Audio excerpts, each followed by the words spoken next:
ሰላም የብርታት ፎሬክስ ቤተሰቦች እንዴት ናችሁ? እንኳን ወደ ብርታት ፎሬክስ በደህና መጣችሁ። በዛሬ ፕሪሚየም ቢግነር ኮርስ ፓርት 10 የተለያዩ ቶፒኮች የምናየው ይሆናል። እስቲ ወደ ቪዲዮ እንግባ። በመጀመሪያ የምናየው አንደርስታንዲንግ ኦስኪሌተርስ የሚለውን ነው። ይሄም ማለት ምንድነው? ፎሬክስ ንግድ ውስጥ ወይም ፎሬክስ ትሬዲንግ ውስጥ ኦስኪሌተርስ ምንድን ናቸው የሚለውን ስናይ ኦስኪሌተሮች በገበያ ውስጥ ከመጠን በላይ እየተገዙና እየተሸጡ ያሉን ሁኔታዎች ለመለየት የሚጠቅመን ነው ኦስኪሌተሮች የምንላቸው ማለት ነው። እዚህ ጋር እንደምታዩት ምስሉ ላይ እነዚህ ከጀርባ ያሉት ምን ይባላሉ? ኦስኪሌተርስ ይባላሉ። ከመጠን በላይ እየተገዙና እየተሸጡ መሆናቸውን የሚያሳየን ኢንዲኬተር ነው። ቴክኒካል ኢንዲኬተር ናቸው ማለት ነው። የዋጋ እንቅስቃሴዎችን ፍጥነትና ጥንካሬ በማመላከት ነጋዴዎች ሊከሰቱ የሚችሉትን የትሬንዱ ለውጦች ወይም ደግሞ ትሬንዱ ለውጥ ስንል ምንድነው? ማርኬት ወደ ላይ እየሄደ ካለ ወደ ታች ሊሄድ ሲል እሱን ያሳውቀናል።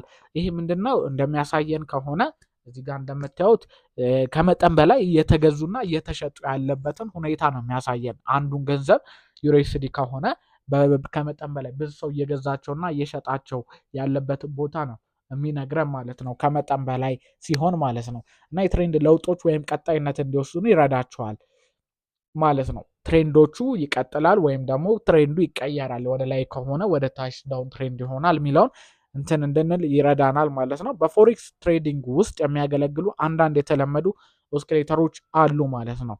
በፎሬክስ ትሬዲንግ ውስጥ የተለመዱ የምንላቸው አሉ።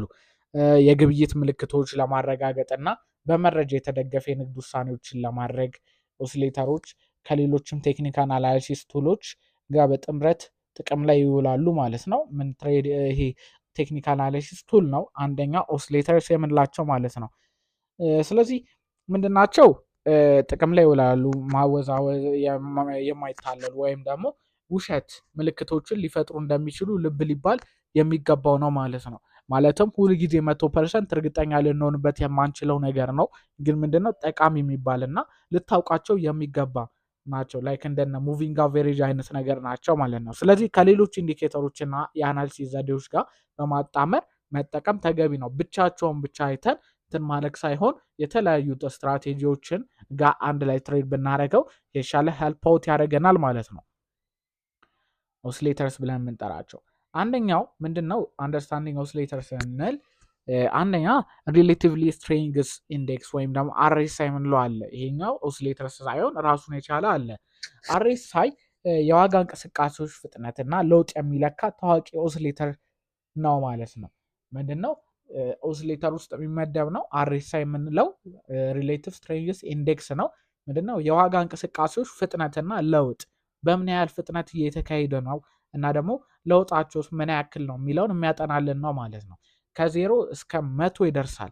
ምኑ እንትኑ ይሄ አርኤስአይ የምንለው ከ70 በላይ ንባቦች ወይም ደግሞ ትሬዲንግ እንትኖችን ቻርቶችን ከመጠን በላይ የተገዙ ሁኔታዎችና ከ30 በታች ያሉ ንባቦችን ከመጠን በላይ የሸጡ ሁኔታዎችን የሚያመለክቱ ናቸው ማለት ነው። እነዚህ ከ0 እስከ 100 ምናምን የሚሉትን ደግሞ ቻርት ላይ ስለምናያቸው አሁን ይሄኛው የመጨረሻ ኮርስ ክላሳችን ነው የሚሆነው። የመጨረሻ ቢግነር ኮርስ ክላሳችን ነው የሚሆነው። ቀጣይ ኢንተርሚዲየት ነው። ኢንተርሚዲየት ላይ ስንገባ ሁሉን ነገር የምናየው በፕራክቲስ ነው። ኢንተርሚዲየት እና አድቫንስ ኮርስ ላይ ስንገባ ስለዚህ እነዚህን ሁላ ኢንዲኬተሮች የምናያቸው ናቸው ምን አይነት እንደሆኑ ማለት ነው። እና ነጋዴዎች ሊከሰቱ የሚችሉ ትሬንድ ለውጦችን ለመለየትና በዋጋና በአርኤስአይ መካከል ልዩነቶችን ይፈልጋሉ ማለት ነው። ይሄ ምንድነው? የዋጋ እናንተ መያዝ አለባቸው። አሁን ምንድነው? የዋጋ እንቅስቃሴዎችን ፍጥነትና ለውጥ የሚለካ ታዋቂ ኦስኪሌተር መሆኑን ብቻ ነው ማወቅ ያለባቸው። አርኤስአይ በፎሬክስ ንግድ ውስጥ እንዴት ጥቅም ላይ እንደሚውል ደግሞ እናይ። አንደኛ የአርኤስአይ እሴቶችን መረዳት። አርኤስአይ ምን እንደሆነ መረዳት። አርኤስአይ ከ0 እስከ 100 የሚደርስ የመስመር ግራፍ ሆኖ ይታያል። ከ0 እስከ 100 ቅድም ያልኳችሁ አለ ቻርት ላይ ነው አለ። ግን አሁን ለማለት አርኤስአይ ከ0 እስከ 100 የሚደርስ መስመር ግራፍ ሆኖ ይታያል። ከ70 በላይ ያለው ንባብ ከመጠን በላይ እንደተገዛ ይቆጠራል ማለት ነው። 70 በላይ መስመር ሲያሳየ ምንድነው? የአንተን ከረንሲ ከመጠን በላይ የተገዛ እንደሆነ ያሳያል። በአንጻሩ ከ70 በታች ያለው ንባብ ከመጠን በላይ እንደተሸጠ ይቆጠራል ማለት ነው። ከ30 በታች ያለው ንባብ መጠን ከመጠን በላይ እንደተሸጠ ይቆጣጠራል ማለት ነው። ይህም ዋጋው ለውርደት ወይም ደግሞ ለመቀልበስ ሊሆን እንደሚችል ይጠቁመናል ማለት ነው። ምን የምንለው ይሄኛው RSI የምንለው ወይም ደግሞ ሪሌቲቭ ስትሬንግዝ ኢንዴክስ ብለን የምንጠራው ማለት ነው። አንደርስታንዲንግ ኦሲሌተር ይህም ደግሞ ሌላኛው ነው፣ ሁለተኛው ነው። ከዛ ከመጠን በላይ የተገዙና የሸጡ ሁኔታዎች መለየት፣ ከመጠን በላይ የተገዙና የተሸጡ ሁኔታዎችን መለየት የሚለውን እኔ ነጋዴዎች ብዙ ጊዜ RSIን በመጠቀም በገበያ ውስጥ ከመጠን በላይ የተገዙና የሸጡ ሁኔታዎችን ለመለየት ይጠቀማሉ። የትኛው ከረንሲ ከመጠን በላይ እየተሸጠ ነው እና እየተገዛ ነው። ይሄኛው RSI የምትሉት እንግዲህ የምንለው ይሄኛውን ነው ማለት ነው። ምን RSI የምንለው ይሄኛውን ላይክ እዚህ ጋር የምታዩትን ነው። ላይክ እንደዚህ አይነትም አለ፣ ሌላም ደግሞ አሉ። RSI ከ70 በላይ ከፍ ሲል ምንዛሬዎቹ ጥንዶች ምንድነው ከመጠን በላይ የተገዙ ሊሆኑ እንደሚችሉና ሊገለበጥ ወይም ደግሞ ማርኬቱ ሙቭመንት ምንን ሊያደርግ ነው ወይም ደግሞ ማርኬቱ ሙቭመንቱ ሊቀየር እንደሚችል ያደርገናል። ይሄኛው ሞር ይሄንን አንደርስታንድ ልታደርጉት የምችሉት ቻርት ላይ ገብተን ፕራክቲስ በምናደርግበት ሰዓት ነው። ላይክ እንደ ኮንሰፕቱ ግን ያዙት።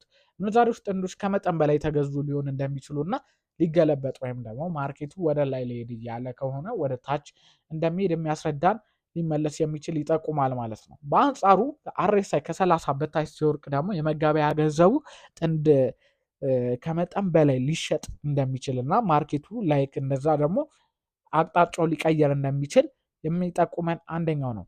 ሶስተኛው ደግሞ ትሬንድ ሪቨርሳል ማረጋገጥ ወይም ደግሞ ትሬንዱ ወዴት ነው የሚገለበጠው ወይም ደግሞ ወዴት ነው ሊሄድ የሚችለው ቢለውን የሚያሳየን ነው። RSI ሊሆኑ የሚችሉ የትሬንድ ለውጦችን ለማረጋገጥም ጥቅም ላይ ሊውል ይችላል። ምሳሌ የመገበያ ገንዘብ ጥንድ ዋጋ በዝቅተኛ ትሬንድ ላይ ከሆነና RSI መነሳት ከጀመረ እና ከ30 ደረጃ በላይ ከተሻገረ ምንድነው ይህ ምናልባት ቡሊሽ ሪቨርሳል ሊያመለክተን ይችላል። ምንድነው ማርኬቱ ወደ ላይ ሊሄድ እንደሚችል ያሳውቀናል ማለት ነው።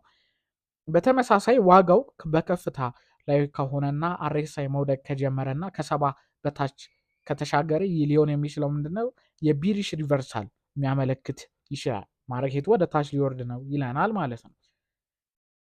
አራተኛ ልዩነት ወይም ደግሞ ዲቨርጀንስ ግብይት የምንለው ነው። ዲቨርጀንስ ግብይት ቀደም ሲል እንደተገለጸው ከRSI ጋር ልዩነት ያን ያህል ልዩነት ግብይት ጠንካራ ስትራቴጂ ሊሆን ይችላል።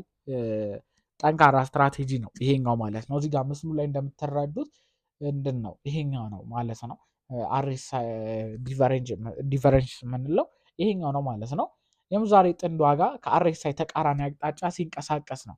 ቡሊሽ ዲቨርጀንስ የሚከሰተው ዋጋው ዝቅ ሲያደርግ ነው። ነገር ግን RSI ሃየር ሎው ወይም ደግሞ ይህም የቡሊሽ ሪቨርሳል መቀልበስን ያሳያል ማለት ነው። ስለዚህ ቢሪሽ ዲቨርጀንስ የምንለው የሚከተለው ዋጋ ከፍ ባለበት ጊዜ ነው። ምን ነው ዋጋው ከፍ ባለበት ጊዜ ቡሊሽ ነው ይከሰታል ብለን እንጠብቃለን ማለት ነው። በዚህ RSI ማርኬት RSI ሜክስ ሎወር ሃይ ክሬት ያደርጋል RSI ማለት ነው። ይህም ቢሪሽ ሪቨርሳል ሊኖር እንደሚችል ያሳያል ማለት ነው። RSI እንደ የማረጋገጫ መሳሪያ መጠቀም እንችላለን። RSI ብዙዎች ጊዜ የንግድ ምልክቶችን ለማረጋገጥ ምንድነው ከሌሎች ቴክኒካል ኢንዲኬተሮች ኦር አናሊሲስ ወይም ደግሞ አናሊሲስ ሜቶዶች ጋር ወይም ስትራቴጂዎች ጋር ምን ማድረግ እንችላለን አብረው ጥቅም ላይ መጠቀም እንችላለን። ምንድነው ብቻውን ላይክኛ በጣም ሄልፕ ሊያደርገን ስለማይችል ሉዝም ሊያስከትለን ይችላል። ብቻውን የምንጠቀም ከሆነ ከተለያዩ ኮንፍሌክሶች ጋር ያንን ትሬድ መግባት አለብን። ኮንፍሌክስ ስንል ማረጋገጫዎች ጋር ማለት ነው። ለምሳሌ ቡሊሽ ዲቨርጀንስ RSIን በመጠቀም ከታወቀ ነጋዴዎች ወይም ደግሞ ወደ ንግድ ከመግባታቸው በፊት እንደ ትሬንድ ላይን፣ ሙቪንግ አቨሬጅ ወይም ደግሞ ካንደልስቲክ ፓተርንስ ካሉ ሌሎች ኢንዲኬተሮች ተጨማሪ ማረጋገጫ ሊፈልጉ ይችላሉ ማለት ነው። አንደርስታንዲንግ ኦሲሌተር ይሄ ደግሞ RSI ራሱን የቻለ ኢንዲኬተር እንዳልሆነ እና ከሌሎች አናሊሲስ ቴክኒክ ጋር በማጣመር ስኬታማ የንግድ ልውጦችን መፍጠር እድልን ከፍ የሚያደርግልን ማድረግ እንዳለበት ልብ ሊባል ይገባል ማለት ነው። ምንድነው ብቻውን ልጠቀመው ካላችሁ ላይክ የሚሆነው ምንድነው ሉዝ ነው የሚከተላችሁ። ብቻውን እንጠቀም አንዳንድ ጊዜ እድለኛው ናችሁ ሊሰራላችሁ ይችላል እንጂ ብቻውን ልጠቀም ካላችሁ ሉዝ ሊያስከትላችሁ ይችላል ማለት ነው። በተጨማሪም ተገቢውን ሪስክ ማኔጅመንት መለማመድ እና ሊከሰቱ ከሚችሉ ኪሳሮች ለመከላከል ስቶፕ ሉዝ ኦርደር መጠቀም በጣም አስፈልጊ ነው ከዚህ በፊት እንዳየነው ማለት ነው። ዲቨርጀንስ ትሬዲንግ ከአርኤስአይ ጋር አንድ ላይ ደግሞ ትሬድ በምናደርግበት ሰዓት ዲቨርጀንስ ትሬዲንግ ወይም ደግሞ አርኤስአይ ጋር የልዩነት ግብይት በፎሬክስ ትሬዲንግ ውስጥ ሊፈጠሩ ይችላሉ። ለውጦችም ምንድነው ለውጦችን ለመለየት ጥቅም ላይ የሚውል ታዋቂ ስትራቴጂ ነው የምንለው ዲቨርጀንስ ትሬዲንግ የምንለው። ልዩነት የሚከሰተው የአንድ ምንዛሬ ጥንድ ዋጋ ከአርኤስአይ ተቃራኒ አቅጣጫ ሲንቀሳቀስ ይህም ደግሞ ምንድነው የፍጥነት ለውጥ ሊኖር እንደሚቻል ያሳየናል ማለት ነው። በፎሬክስ ንግድ ውስጥ ከአርኤስአይ ጋር የልዩነት ግብይት እንዴት እንደሚጠቀሙ እናያለን ማለት ነው። ዲቨርጀንስ ትሬዲንግን ከአርኤስአይ ጋር እንዴት መጠቀም እንችላለን? በቡሊሽ ዲቨርጀንስ ጊዜ ምንድነው የሚከሰተው ዋጋ ዝቅተኛ ሲሆን ነገር ግን አርኤስአይ ሎር ሎ ያደርገዋል ማለት ነው። በቡሊሽ ዲቨርጀንስ ጊዜ ማለት ነው ምን አርኤስአይ ሎር ሎ ከዚህ በፊት ስለ ማርኬት ስትራክቸር አይተናል። እሱ ትንሽ ግራ ካጋባችሁ ቪዲዮን ተመልሳችሁ ማየት ትችላላችሁ። ላይቭ ላይ ደግሞ በደንብ ዲስከስ አድርገበታል። የመጀመሪያ ላይቭ ሴሽናችን ላይ እሱ ላይ ማየት ትችላላችሁ። ይህ የሚያሳየው የሽያጭ ግፊቱ እንደደከመ ነው። ምን ብዙ ሰው እየሸጠ እንዳልሆነ ማለት ነው እና አቅሙ ቡሊሽ ሪቨርሳል ሊመጣ ይችላል ብሎ ብዙ ገዢ ይኖራል ብሎ ያስባል ማለት ነው በዛ ጊዜ። ስለዚህ ሊመጣ ይችላል በማለት ነጋዴዎችን ወይም ደግሞ ትሬደሮችን በጣም የብዙ ልዩነቶችን ለማረጋገጥ የሚከተሉትን ደረጃዎች ሊፈልጉ ይችላሉ ማለት ነው። ዋነኛው እንትኑ ነው ይሄ ነው። ኤ ደግሞ ምንድነው? አንደኛ አይደንቲፋይ ኤ ዳውን ትሬንድ ተከታታይ ሎር ሎ እና ሎር ሃይ በዋጋ እርምጃ ላይ ምንድነው ውስጥ መፈለግ ነው። ተከታታይ ሎር ሎ ኤንድ ሎር ሃይ በዋጋ እርምጃ ውስጥ መፈለግ ነው ማለት ነው። ቼክ ዘ አርኤስአይ አርኤስአይ ምንድነው? ይህንም እንትኖች እርምጃዎች ናቸው። አይደንቲፋይ ዘ ዳውን ትሬንድ ዳውን ትሬንድ ከሆነ ምን ታደርጋላችሁ? አይደንቲፋይ ታደርጋላችሁ። ከዚህ በፊት እንዳየ ነው ዳውን ትሬንድ ለመባል ምን አለበት? ቡሊሹ ምንድነው አፕ ትሬንዱ ብሬክ ተደርጎ ሎር ሎ ሎር ሃይ ክሬት መደረግ አለበት። እሱን አይደንቲፋይ ካደረጋችሁ በኋላ ቼክ ዘ አርኤስአይ አርኤስአይ የሚባል ኢንዲኬተር አለ። እሱን ታበሩትና ምን ታደርጋላችሁ? እሱን እናያለን ወደፊት ቀጣይ ቪዲዮዎች ላይ ምናምን ያሳየ መሆኑን ያረጋግጡ። ምንድነው ሎር ሎ እያሳየ መሆኑን ያረጋግጡ። ይህም ኮንቲኒዩሽን ኦፍ ዘ ዳውን ትሬንድ ያሳየናል። ዳውን ትሬንዱ ምን ይቀጥላል ብሎ ያሳየናል። ሉክ ኦፍ ዲቨርጀንስ ሉክ ፎር ዲቨርጀንስ የምንለው ደግሞ አርኤስአይ ከፍ ያለ ቅናሽ ማድረግ ከጀመረ ዋጋው ሃየር ሎውስ ሲቀጥል ይመልከቱ ይላል። ምንድነው ሃየር ሎው ይቀጥላል ማለት ነው። ይህ ቡሊሽ ዲቨርጀንስ ሲግናል ነው ማለት ነው። ኮንፊርሜሽን ዊዝ አዘር ኢንዲኬተርስ ቡሊሽ ሪቨርሳል ለማረጋገጥ እንደ ትሬንድ ላይኖች፣ ሙቪንግ አቨሬጅ፣ ካንድልስቲክስ ፓተርንስ ያሉ ሌሎች ቴክኒክ አናሊሲስ ቱሎችን ደግሞ መጠቀም አንደኛው ነው ያስፈልገናል ማለት ነው። ሁለተኛው ቢሪሽ ዲቨርጀንስ የምንለው አለ። ቢሪሽ ዲቨርጀንስ የሚከሰተው ዋጋው ከፍ ሲል ነው። ነገር ግን አርኤስአይ ሎር ሃይ ያደርገዋል ማለት ነው። ይህ የግዢ ግፊት ወይም ደግሞ ብዙ ገዢ በሚኖረው ጊዜ እየደከመ መሆኑን ይጠቁመናል እና ቢሪሽ ሪቨርሳል ሊመጣ ይችላል ብለው ያሳየናል ማለት ነው። ሁለተኛው በቢሪሽ ጊዜ አይደንቲፋይ አን አፕ ትሬንድ ይለናል። አይደንቲፋይ አን አፕ ትሬንድ ማለት ያኛው ቅድም እንዳልነው አፕ ትሬንዶችን ወይም ደግሞ ሃየር ሃይ ሃየር ሎ የሚለውን ምን ማድረግ እያየን ይሄኛው። ስለዚህ ደግሞ ቅድም እንዳልኳቸው ሞር ዲቴል ስለ ማርኬት ስትራክቸር የተሰራው ቪዲዮ አለ፣ እሱ መመልከት ትችላላችሁ። ቼክ ዛ አርኤስአይ ሁለተኛው ቼክ አርኤስአይ ደግሞ ሃየር ሃይን እያሳየ መሆኑን ማረጋገጥ አለበት። ይህም ከፍታው ቀጣይነት አለው፣ ማርኬቱ በዛ ይቀጥላል ማለት ነው። ሉክ ፎር ዲቨርጀንስ አርኤስአይ ሎር ሃይስ ማድረግ ከጀመረ ዋጋው ከፍ ያለ መሆኑን መገንዘብ አለብን። ከዛ ቢሪሽ ዲቨርጀንስ ደግሞ ሲግናል ነው ማለት ነው። ኮንፊርም ዊዝ አዘር ኢንዲኬተርስ ቢሪሽ ሪቨርሳል የምንለው ለማረጋገጥ ሌሎች ቴክኒክ አናሊሲስ ቱሎችን እንደ ትሬንድ ላይንስ፣ ሙቪንግ አቨሬጅ ወይም ካንድልስቲክ ፓተርን መጠቀም አለብን ማለት ነው። ዲቨርጀንስ ትሬንድ ከአርኤስአይ ጋር ዲቨርጀንስ ሲግናል በተናጠል መውሰድ እንደሌለባችሁ እና ልብ ማለት ያስፈልጋል። ምንም በተናጠል መውሰድ ማለት ነው። ነጋዴዎች ወይም ትሬደሮች እኛም ማለት እንችላለን የተሳካ ትሬድ ልውጥ እድልን ለመጨመር ከሌሎች ቴክኒካል ኢንዲኬተሮች ወይም ደግሞ አናሊሲስ ሜተዶች የተለያዩ ስትራቴጂዎች እነዚህ በጣም የምናያቸው ስትራቴጂዎች አሉ። በተለይ ከስማርት መኒ ጋር ሪቴል ኮንሰፕት ጋር የተያያዙ በጣም ብዙ የምናነሳቸው አናሊሲሶች አሉ። ስትራቴጂዎች እናንተን በጣም ትርፋማ ሊያደርጋችሁ የሚችሉ ስትራቴጂዎች ማለት ነው። ከሜተዶች ጋር ልዩነት እንደ ማረጋገጫ መሳሪያ መጠቀም አለባቸው ይለናል። በተጨማሪም ተገቢው ሪስክ ማኔጅመንት መለማመድ እና ሊከሰቱ ከሚችሉት ኪሳራዎች መካከል ስቶፕ ሎዝ ኦርደርን መጠቀም በጣም አስፈላጊ ነው ማለት ነው። ስለዚህ ጋይሶች የዛሬው ቪዲዮአችን ይህን ይመስል ነበር። ስለ አርኤስአይ አይተናል፣ ስለ ዲቨርጀንስ አይተናል፣ ስለ እነሱ ሙሉ አይተናል ማለት ነው። ስለዚህ የዛሬው ቪዲዮ ይህን ይመስል ነበር። ቀጣይ ቪዲዮ ደግሞ ይሄ የላስት ቢግነር ኮርስ ክላሳችን ነው የሚሆነው፣ የመጨረሻው የምንለው። ቀጣይ የምንገባው ምንድነው ኢንተርሚዲየት ላይ እንገባለን። እዛ ኢንተርሚዲየት ላይ አብዛኛውን የሚሆነው በምንድን ነው ፕራክቲስ እያደረግን ቻርት ላይ እያየን ነው የሚሆነው ማለት ነው። የፕራይሱን እንቅስቃሴ ምናምን እያየን ነው የሚሆነው። ስለዚህ የዛሬ ቪዲዮችን ይመስል ነበር። መልካም ቆይታ ይሁንላችሁ።